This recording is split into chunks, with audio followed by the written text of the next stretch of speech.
ሁለተኛ ጢሞቴዎስ ምዕራፍ 3 ቁጥር 1 ላይ ያለውን ቃል በማያያዝ እግዚአብሔርን ሐሳብ የምንካፈል ይሆናል። እንግዲህ በተለያዩ ዘመናት በተለያዩ ዓመታት አስጨናቂና በጣም አስፈሪ የሆኑ ጊዜያቶች እየመጡ እንደሆነ ሁላችንም የምናውቀው ይሆናል።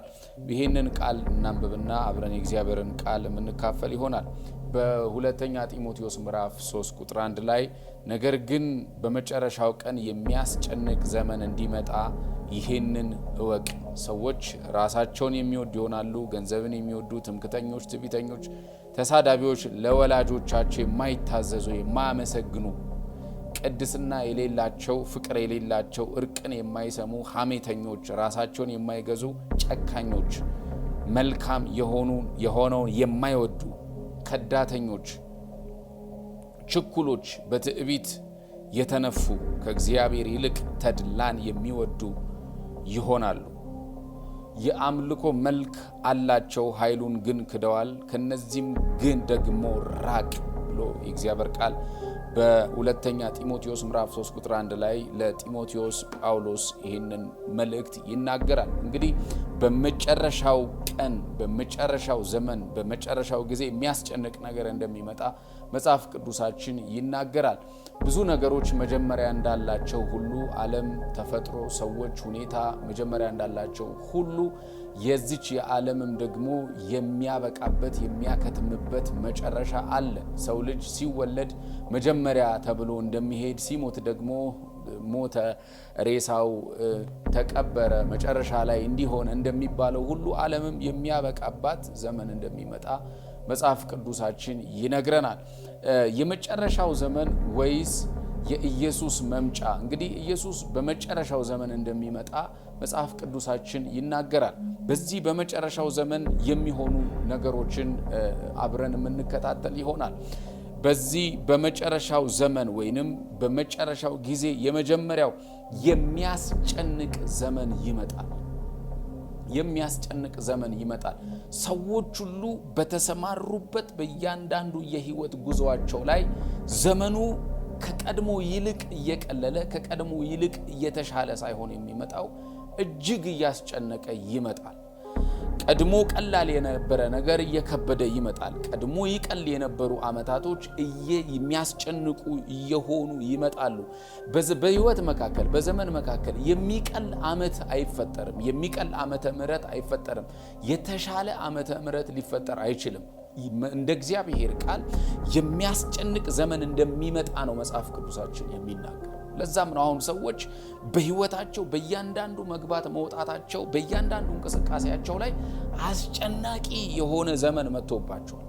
በስራ ቦታቸው ላይ አስጨናቂ ነው። በጤንነታቸው ላይ አስጨናቂ ነው። በአገልግሎት አስጨናቂ ነው። በመግባት መውጣት አስጨናቂ ነው። ነገስታቶች በሚመሩት ህዝብ በሚመሩት ትውልድ መካከል እጅግ አስጨናቂ የሆነ ዘመን መጥቶባቸዋል። አስጨናቂ የሆነ ጊዜ መጥቶባቸዋል። በመጽሐፍ ቅዱሳችን ላይ ይሄ አስጨናቂ ዘመን እንደሚመጣ የእግዚአብሔር ቃል እየተናገረ እንደሆነ እንመለከታለን። ስለዚህ አሁን ባለንበት ዘመን ላይ ዓመተ ምህረቶቻችንን ስናከብር እድሜ ቀናት እየተጨመሩ በሄዱ ቁጥር የሚቀል ዓመት የሚቀል የተሻለ ቀን የተሻሉ ወራቶች ብለን አይደለም መጠበቅ ያለብን። እጅግ አስጨናቂ የሆኑ ጊዜያቶች እንደሚመጡ መጽሐፍ ቅዱሳችን ይነግረናል። በዚህ በመክብብ ምዕራፍ 12 ከቁጥር 1 ጀምሮ ያለውን የእግዚአብሔር ቃል እናንብብ። እንደዚህ ይላል የእግዚአብሔር ቃል፣ የጭንቅ ቀን ሳይመጣ ይላል። የተሻለ የሚባል መልካም ነው የሚባል ዓመት የለም ብያቸዋለሁ። ስለዚህ የሚያስጨንቅ ዘመን የሚመጣ ከሆነ የጭንቅ ቀን የሚመጣበትን ደግሞ ጊዜ በመክብብ ምዕራፍ 3 ቁጥር 1 ላይ ምዕራፍ 12 ቁጥር 1 ላይ የጭንቅ ቀን ሳይመጣ በግብዝና ወራት ፈጣሪን አስብ፣ ደስ አያሰኙም የምትላቸው ዓመታት ሳይደርሱ ይላል። በጉብዝና ወራት በወጣትነት ዕድሜ በለጋነት ዕድሜ በለጋነት ጊዜ እንኳን እግዚአብሔርን ማሰብ መቻል አለብህ። ስለዚህ የሚመጡ አስጨናቂ ጊዜያቶች አሉ። ደስ የማያሰኙ ዓመታቶች ሳይደርሱ ይላል። ይህንን ቪዲዮ የምትመለከቱ ነገሮች ከጊዜ ወደ ጊዜ እየከፉ እየጨመሩ ስለሆነ የሚመጡት ባላችሁ ጊዜ ባላችሁ ሰዓት ባላችሁ ጤንነት እየተደሰታችሁ ባላችሁ ስራ እየተደሰታችሁ ከእግዚአብሔር ጋር የምታሳልፉትን የምታደርጉትን ህብረት ማጠናከር መቻል ነው ያለባችሁ። ማጠናከር ነው መቻል። አንዳንድ ሰው እንዲህ ሲል ይሄ አመት ለኔ አይሆንም፣ ይሄ አመት ለኔ ጥሩ አይደለም፣ ይሄ አመት በዚህ አመትማ ለኔ ነገሮች የሚሳኩ አይመስለኝም፣ ይሄ አመት ጥሩ፣ ይሄ አመት ደስ ያሰኛል የሚል አመት አይፈጠርም። ምክንያቱም የመጨረሻው ዘመን ላይ ነው ያለነው። ኢየሱስ የሚመጣበት ሰዓት ላይ ነው ያለነው። የተሻለ ኢየሱስ በሚመጣበት ሰዓት ላይ የመጨረሻው ዘመን ላይ ነገሮች የተሻሉ ይሆናሉ ብሎ አይደለም የሚናገር። ጠቢቡ ሰለሞን እንኳን የጭንቅ ቀን ደስ የማያሰኙ ቀናቶች ይመጣሉ እያለ ይናገር።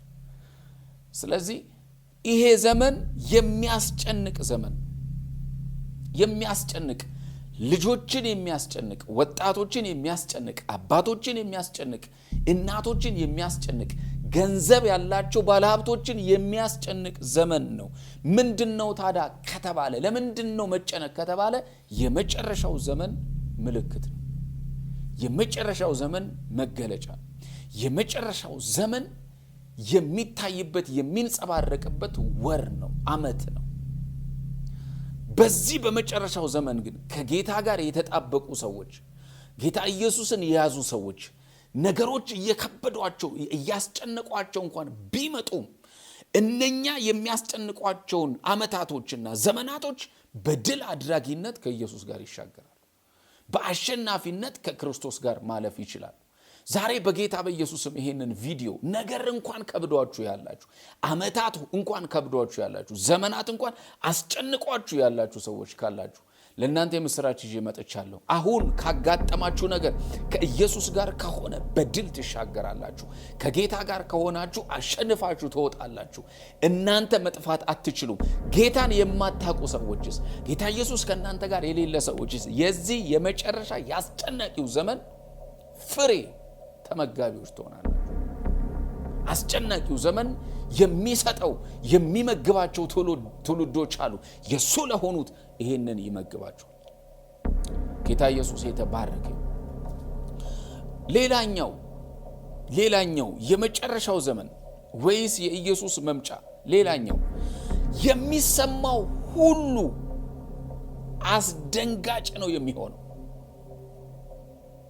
የሚሰማው ሁሉ እንደ ቤተሰብ፣ እንደ ሀገር፣ እንደ ሚዲያ፣ እንደ ማህበረሰብ የምትሰሙት ነገር ሁሉ ከዚህ ቀደም ከዛሬ 10 ዓመት በፊት ሰምታችሁ የማታውቁትን አስደንጋጭ፣ አስከፊ፣ በጣም አሳዛኝ የሆኑ ነገሮችን የምትሰሙት አሁን የመጨረሻው ዘመን ላይ ስላላችሁ።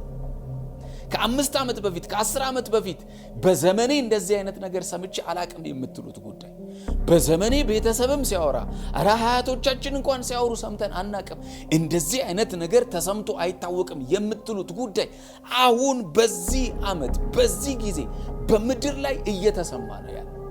ዜናችሁን ስትከፍቱ፣ ኒውሳችሁን ስታዳምጡ፣ ሰዎች በማህበራዊ ሚዲያ የሚለቁት ነገር በጠቅላላ በጆሮአችሁ የምትሰሙት ነገሮች በጠቅላላ እጅግ ክፉ፣ እጅግ አስጨናቂ፣ ከዚህ በፊት ተሰምቶ የማይታወቁ ነገሮች ናቸው። ለዛ ነው ብዙ ሰው ይደነግጣል፣ ብዙ ሰው ይሸበራል፣ ብዙ ሰው ምን አይነት ዘመን ላይ ነው የደረስነው ይላል። ለምን? የሚሰማው ነገር ከትላንትናው የተሻለ አይደለም፣ በጣም ያማረ አይደለም። ስለ ጦርነት አስከፊነት ይሰማል። እንትናን ገድሎት ይላል፣ በአሰቃቂ ሁኔታ እንዲህ ተዘርፎ ይላል። የሚሰማው ነገር ትክክል አይደለም። አባት ልጁን ገድሎ ይላል፣ ልጅ አባትን ገድሎ ይላል። በብዙ አቅጣጫ የሚሰሙ ነገሮች ሁሉ አስጨናቂ ናቸው። ለምን ከተባለ ይሄ ያለንበት ዘመን የመጨረሻው ዘመን የኢየሱስ መምጫ ስለሆነ በማቴዎስ ወንጌል ምዕራፍ 24 ቁጥር 6 ላይ የእግዚአብሔር ቃል እንደዚህ ብሎ ይናገራል። ማቴዎስ ወንጌል ምዕራፍ 24 ቁጥር 6 እንደዚህ ይላል የጦርንም ወሬ ትሰሙ ዘንድ አላችሁ። ይህ ሊሆን ግድ ነውና ተጠበቁ፣ አትደንግጡ፣ ዳሩ ግን መጨረሻው ገና ነው። የጦርን ወሬ ክፋትን የምትሰሙበት ዘመን አለ።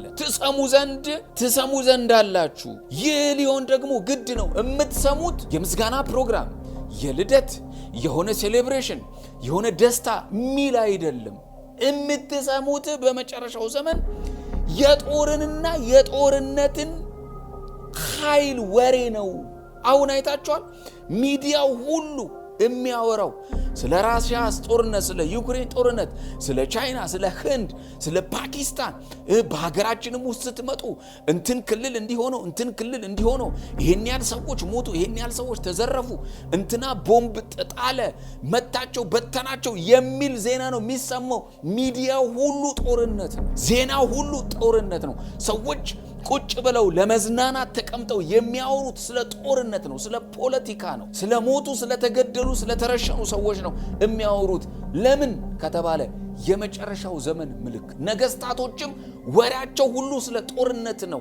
ይሄን ያህል ሚሳኤል አመረትን፣ ይሄን ያህል ሚሳኤል ማክሸፊያ ደግሞ እንትና አመረተች የሚል ነው። የመሪዎችም የባለስልጣናትም ወሬ የልማትና የሥራ የለውጥ ሳይሆን የጦርነት ወሬ። ገንዘባቸውን የሚያከማቹት የሚሰበሰቡት ስብሰባ ለጦርነት ነው። ስለዚህ ይሄ የሚሰማው ነገር የመጨረሻው ዘመን ምልክት ስለሆነ እዚሁ በማቴዎስ ወንጌል ምዕራፍ 24 ቁጥር 6 ላይ ግን አትደንግጡ የሚል ቃል አለ። አትደንግጡ፣ ተጠበቁ ይልና አትደንግጡ ይላል። አትደንግጡ፣ ይሄ ሊሰማ ግድ ነው። ዳሩ ግን ይልና መጨረሻው ገና ነው ይላል።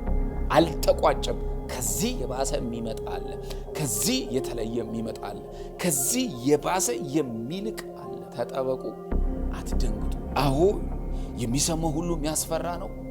የሚሰማው ሁሉ ግራ የሚያጋባ ነው። አስደንጋጭ የሆነ ዜና ነው የምንሰማው። ሰዎች የሚያወሩት፣ አባቶች የሚያወሩት፣ ሕፃናት የሚያወሩት ጠቅላላ አስደንጋጭ የሆነ ነገር ነው። ነገር ግን አትደንግጡ ይላል። አትደንግጡ፣ የመጨረሻው ዘመን ምልክት ነው። የክርስቶስ መምጫ መገለጫ ነው። ጌታ ኢየሱስ የተባረከ ይሁን። እያንዳንዱ ዜናዎቻችን፣ እያንዳንዱ የምንሰማቸው ነገሮች በጠቅላላ የዚህ ምልክት ውጤት ስለሆኑ መልካም ዜና ላንሰማ እንችላለን። ሊናፍቀን ይችላል። ይሄ ምልክት በትንቢት በጸሎት በሆነ ነገር የሚቆም አይደለም። በነገራችን ላይ በእግዚአብሔር ዓለም ሰው ወይንም የእግዚአብሔር ሰው የተቀባ ሰው ማወቅ የማይችላቸው ነገሮች አሉ። ማወቅ ከማይችላቸው ነገሮች መካከል አንደኛው የጌታ ኢየሱስን መምጫ ቀን የፈለገ የእግዚአብሔርን ድምፅ የእግዚአብሔር ሰዎች ቢሰሙ እግዚአብሔር እንደ ጓደኛ እንደ ባልንጀራ ቢያወራቸው ሊነግራቸውና ሊያወራቸው የማይችለው ነገር የመምጫ ጊዜውንና የመምጫ ሰዓቱን እሱን በፍጹም ማወቅ አይችሉም። ሰው ማወቅ ስለማይችሉ በጸሎት በእግዚአብሔር ቃል የሚንቀይረው ነገር ሳይሆን ይሄ እግዚአብሔር ሊሆን ግድ ያለው ጉዳይ ነው። በሉቃስ ወንጌል ምዕራፍ 8 ቁጥር 18 ላይ ያለውን ቃል እንመለከታለን። እንደዚህ ይላል፣ እንግዲህ እንዴት እንድትሰሙ ተጠበቁ። እንግዲህ እንዴት እንድትሰሙ ምን በሉ ይላል፣ ተጠበቁ። ይሄ የሚሆኑ ነገሮችን ከምንሰማቸው ዜናዎች ጋር እየተባበርን ሆይ ሆይ ማለት ሳይሆን እንደ ክርስቲያን ማድረግ ያለብን መጸለይና ከእግዚአብሔር ጋር ያለንን አካሄድ ከጌታ ጋር ያለንን ህብረት ማስተካከል ነው። እንዲህ የሆነ ነው፣ እንዲህ የተደረገ ነው የሚለውን ነገር ዜና በምንሰማበት ሰዓት የክፋት፣ የኃጢአት፣ የእርኩሰት ድምጾችን በምንሰማበት፣ የጦርነት ድምጾችን በምንሰማበት ሰዓት ከምንሰማው ከሚነግረን አካል ጋር አብሮ ሆይ ሆይ እያሉ መደንገጥ፣ መፍራት፣ መሸበር ሳይሆን የምንሰማቸውን ነገሮች እየተጠነቀቅን እየተጠበቅን በእግዚአብሔር ፊት መጸለይ፣ ከእግዚአብሔር ጋር ያለንን ህብረት ማስተካከል መቻል እንዳለብን መጽሐፍ ቅዱሳችን ይናገራል። ጌታ ኢየሱስ የተባረከ ይሁን። በኤፌሶ ምዕራፍ 5 ቁጥር 15 ላይ ያለውን የእግዚአብሔርን ቃል እንመልከት። እንደዚህ ይላል። ኤፌሶ ምዕራፍ 5 ቁጥር 15 እንደዚህ ይላል። ኤፌሶ ምዕራፍ 5 ቁጥር 15 እንግዲህ እንደ ጥበበኞች እንጂ ጥበብ እንደሌላቸው ሳይሆን እንዴት እንድትመላለሱ በጥንቃቄ ተጠበቁ። እንደ ጥበበኞች። አሁን ይሄ የሚያሰማን ነገር ሁሉ፣ የምንሰማው ነገር ሁሉ ከባድ በሆነበት በዚህ ዘመን ላይ ታዲያ ክርስቲያን እንዴት ነው መንቀሳቀስ ያለበት? አማኝ እንዴት ነው መሆን ያለበት ካላችሁኝ፣ ጥበብ እንደጎደለው ሰው ሳይሆን ጥበበኛ ማለት በጣም ገንዘብ ያለው ሰው ማለት አይደለም። ጥበበኛ ማለት ዝነኛ የሆነ ሰው ማለት አይደለም። ጥበበኛ ማለት በጣም ባለስልጣን የሆነ ሰው ማለት አይደለም። ጥበበኛ ማለት እግዚአብሔርን የሚፈራ ሰው ማለት ነው። ለዛ ነው መጽሐፍ ቅዱስ የጥበብ መጀመሪያ ይልና አስማት መስራት ነው አይልም። የጥበብ መጀመሪያ እግዚአብሔርን መፍራት ነው። ጥበብ እንዳላቸው ሰዎች ምን ሰማቸውን ነገሮች እየተቆጠብን ምን ሰማቸውን ነገሮች ብንሰማ አለመስማት አንችልም። ምክንያቱም የመጨረሻው ዘመን ነው። አለማድመጥ አንችልም። ነገር ግን እንደ ክርስቲያን መጸለይ እንችላለን። ከእግዚአብሔር ጋር ያለንን ህብረት ማስተካከል እንችላለን። ድንገት ጌታ ቢመጣ ድንገት ወደ ጌታ ብንጠራ እንኳን ከዚህ ከጨለማው ዓለም ጋር የተባበርን በመጨረሻው ዘመን ተጣሉ ከሚባሉ ሰዎች ጋር ያልተባበርን የሰይጣን ተካፋዮች ሳንሆን ከእግዚአብሔር ጋር ያለን ህብረት መልካም ሆኖ ወደ ጌታ እንሄዳለን። የመጨረሻው ዘመን ወይም የክርስቶስ መምጫ ምልክት የሚታየው ሁሉ የሚያስደነግጥና የሚያስፈራ ይሆናል። ሰዎች የሚያዩት የሚመለከቱት መልካም የሆኑ ነገሮች ላይ ሆኖ ይችላል። የሚታየው ሁሉ የሚያስደነግጥ የሚያስፈራ አስጨናቂ ይሆናል። ሰዎች በዘመናቸው አይተው የማያውቁት ክፋት፣ በህይወት መግባት መውጣታቸው አይተው የማያውቁት አስጨናቂ የሆኑ ጉዳዮች ለምሳሌ በዚህ ዘመን ሰው በአሰቃቂ ሁኔታ ሲገደል እያየን ያለንበት ዘመን፣ ሰው ታርዶ ሰውነቱ ቆዳው ተገፎ እንደ ከብት ብልቱ ወጥቶ ያየንበት ዘመን ቢኖር አሁን በዚህ በመጨረሻው ዘመን ሰዎች ተዘቅዝቀው እየተሰቀሉ ያሉበት፣ ሰዎች በተለያየ አሰቃቂ ሁኔታ ከነነፍሳቸው እየተቀበሩ ያሉበት ዘመን፣ ሰዎች በአሰቃቂ ሁኔታ እየተጨፈጨፉ እየተገደሉ በጥይት ነፍሳቸው እያለ እየተናገሩ እየተመጡ በመጋዝ እየተቆረጡ ያሉበት ዘመን ቢኖር፣ እያየን ያለንበት ዘመን ቢኖር ይሄ አሁን ያለንበት የሚታየው ነገር ከባድ ነው። ማንም ሰው አይቶት የማያውቅ፣ ማንም ሰው ሰምቶት የማያውቅ፣ ማንም ሰው ተመልክቶት የማያውቅ ነገር በዚህ በመጨረሻው ዘመን ላይ እየሆነ ነው ያለው። ባደጉ አገራት እንኳን ብንሄድ ብንመለከት የሚታዩ ነገሮች፣ የኃጢአት ልቀት፣ ሰው ራቁቱን መንገድ ላይ ጎዳና ላይ የሚሄድበት ዘመን፣ ሰው መንገድ ላይ እርቃኑን ራቁቱን ግንኙነት የሚያደርግበት ዘመን፣ ሰው እያየው አደባባይ ላይ ግንኙነት የሚያደርግበት ዘመን፣ በጠራራ ፀሐይ የሚታየው ሁሉ አስጨናቂ፣ አስፈሪ፣ አስጸያፊ የሆነበት ዘመን፣ ርኩሰት የሚደረግበት ዘመን፣ የጨለማው ዓለም የሚፈልገውን ነገር በሌሊት በጨለማ ሳይሆን በቀን እየሰራ ያለበት ዘመን ቢኖር ይሄ ዘመን። የምታዩት ነገር በሶሻል ሚዲያ እንኳን ቢሆን መልካም ነገር ላይሆን ይችላል። ምክንያቱም ከተባለ የመጨረሻው ዘመን ምልክት፣ የመጨረሻው ዘመን ማብቂያ ምልክቱ አንዱ የሚታይ ነገር በምድሪቱ ላይ ታይቶ የማይታወቅ ነገር መፈጸም መቻሉ። ይህንን ቪዲዮ የምትከታተሉ ወገኖች አስጨናቂ አስፈሪ ነገሮች እንኳን ብታዩ የምታዩት ነገር ምን ጊዜም የሰው ድካምና የሰው ኃጢአት ብቻ እንዳልሆነ ማሰብ አለባችሁ። የመጨረሻው ዘመን ምልክት እንደሆነ መረዳት መቻል አለባችሁ። በጣም ጥሩ የምትሏቸው ሰዎች የሚስቱበት ዘመን ይሆናል። ሞዴል አድርጋችሁ በህይወታችሁ ላይ የተሾሙ የሃይማኖት አባቶች፣ መንፈሳዊ አባት የምትሏቸው ሲስቱ አስከፊና አጸያፍ ነገር እነሱ ጋር ስታዩ የምታዩት ነገር የመጨረሻ ዘመን ውጤት ነው። ከዚህ ቀደም አንድ ወንድም አንድ ነገር ያሳየኝ አንድ ወንድም የገዛ ወንድሙን በሽጉጥ ሲገድል ነው።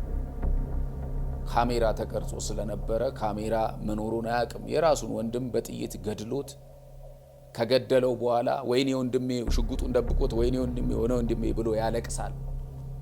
የገደለው ግን ለገንዘብ ብሎ ነው። በጥይት የራሱን ወንድም የገደለው ወይኔ ወንድሜ ብሎ ያለቅሳል። ፖሊስ ጠራ። ካሜራ እንደተደቀነ አያውቅም። ስራ ቦታው ላይ ካሜራ እንዳለ ያውቅም። ፖሊሶች መጥተው ሲያዩት ካሜራውን ራሱን የገደለው ወንድሙ ለምን እቁብ ወጥቶለት ስለነበረ ያንን ብዙ ሚሊዮን እቁብ ብር ለመውሰድ ስለፈለገ ፖሊስ ጣቢያ ሲሄዱት የእምነት ቃሉን ሰጠ። ወንድሙን እኔ ነኝ የገደልኩት አለ። መካድ አልቻለም። ይሄ የሆነው የት ነው ብትሉ ጌታን ያቃል የሚባል ሰው ነው። ኢየሱስን ያቃል የሚባል ሰው ነው። ቸርች ገብቶ አምልኮ ዘምሮ ወጥቶ የሚያውቅ ሰው ነው ይሄንን ወንጀል የፈጸመው። ስለዚህ እንደዚህ አስከፊ የሆኑ የሚታዩ ነገሮች በመጨረሻው ዘመን ላይ ሲሆኑ እንመለከታለን። እንዲሁም ደግሞ አንዴ እናቱን እግሯን ጭንቅላቷን ሰውነቷን ቆራርጦ በፌስታል ጠቅልሎ ሊቀብራት ሲል እጅ ከፍጅ ተያዘ። ልጅ የመጀመሪያ ልጅ የሚታየው ነገር ሁሉ የመጨረሻ ዘመን እንደሆነ ማሰብ መቻል አለባችሁ። ከዚህም ያለፈ አስከፊ ነገር እናንተ አይታችሁም ሊሆን ይችላል። ምንድነው ምክንያቱ? ምንድነው መንስኤው ከተባለ አንደኛው ዲያብሎስ ሙሉ ኃይሉን ሙሉ አቅሙን ተጠቅሞ የሚሰራበት ዘመን ነው። አስደንጋጭ ነገሮች ይሆናሉ። ታላላቅ ክስተቶች በምድር ላይ መከሰት ይጀምራሉ። የተፈጥሮ አደጋዎች ቢሆኑ፣ ሰው ሰራሽ አደጋዎች ቢሆኑ፣ በጣም አስደንጋጭ የሆኑ ነገሮች በምድር ላይ ይከሰታሉ። ቀንን በወለደ ቁጥር፣ ወራትን በወለደ ቁጥር፣ ዓመታትን በወለደ ቁጥር አስደንጋጭ ነገሮቹም ጠንካራ የሆኑ እያደጉ ይሄዳሉ። ለምን ከተባለ ምልክቱ ይሄ ስለሆነ በምድር ላይ ተከስተው የማያውቁ ነገሮች ሁሉ መከሰት ይጀምራሉ። በሉቃስ ወንጌል ምዕራፍ 21 ከቁጥር 11 ላይ ያለውን ቃል እንመልከት። ሉቃስ ወንጌል ምዕራፍ 21 ቁጥር 11 ላይ እንደዚህ ይላል። ታላቅም የምድር መናወጥ፣ በልዩ ልዩ ስፍራ ቸነፈር፣ ራብ ይሆናል። የሚያስፈራ ነገር ከሰማይ ታላቅ ምልክት ይሆናል። ሕዝብ በሕዝብ ላይ ቁጥር 10 ላይ ሕዝብ በሕዝብ ላይ መንግስትም በመንግስት ላይ ይነሳል። ታላቅም የምድር መናወጥ፣ በልዩ ልዩ ስፍራ ቸነፈር፣ ራብ፣ የሚያስፈራ ነገር ከሰማይ ታላቅ ምልክት ይሆናል። መንግስት ላይ ይነሳል። አሁን የአሜሪካ መንግስት የሆነ መንግስት ላይ ሲነሳ፣ የራሽያ መንግስት የሆነ መንግስት ላይ ሲነሳ ይሄ የመጨረሻ ዘመን ምልክት ነው። አንዱ ብድግ ብሎ እኔ ዓለምን በዚህ ደቂቃ ያክል አጠፋታለሁ ይላል። አንደኛው ብድግ ብሎ ዓለምን አታጠፋም እኔ መቃወሚያ አለኝ ይላል። ነገስታቶች እርስ በርስ እየተጣሉ ነው። የኢኮኖሚ ፋይት አለው ምድር ላይ። ኢኮኖሚው የተናጋ ነው። በኢኮኖሚ በጦርነት በቃላት ጦርነት በሚሳኤል በሮኬት እየተጣሉ ነው። ለምን ከተባለ በዚህ በመጨረሻው ዘመን ላይ መንግስት በመንግስት ላይ ይነሳል። በምድርም ደግሞ ታላቅ መናወጥ ይሆናል። በልዩ ልዩ ስፍራ ደግሞ ይላል። የሚገርም ቸነፈር፣ ራብ ይሆናል። አሁን ምድር ላይ የረሃብተኞች ቁጥር በዓለም ላይ ጨምሯል። ቼክ አድርጉ። የረሃብተኞች ቁጥር ጨምሯል። ቸነፈር ጨምሯል። የማይታወቁ አዳዲስ የሆኑ እንግዳ የሆኑ በሽታዎች አሉ በየቦታው። አንዴ ኮቪድ ይባላል፣ አንዴ የሆነ ነገር ይባላል፣ አንዴ የሆነ ወረርሽኝ ይባላል። በየቦታው ቸነፈር ነው። ምድሪቷ በቸነፈር ተሞልታለች። አደግን የሚባሉ ሀያላን የሚባሉ ሀገራት ላይ ራብ አለ። አሁን በምድር ላይ ባለው ስታቲስቲክስ የረሃብተኞች ቁጥር እጥፍ ሆኗል። የሥራ አጥ ቁጥር እጥፍ ሆኗል።